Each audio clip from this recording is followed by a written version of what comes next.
So I decided to take a trip to IKEA to have a look at their smart devices. In my case specifically, I wanted to try the Matter over Thread.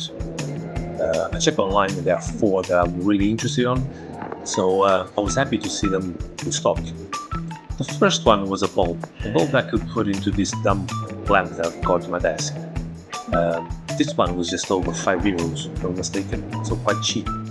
The second one was a way to control it, so this wireless remote, this dual button wireless remote was perfect to control my lamp, and also I can control my LED behind my desk.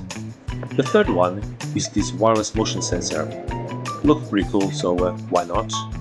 And the fourth and final is this contact switch. I can install it into a door or window, so let's see. Now all I want to do is go home, unbox them, integrate them to HomeKit in my case, and see how good or how bad they are. So all in all, I was very pleased with the trip. I got what I wanted, so happy days. Let's go.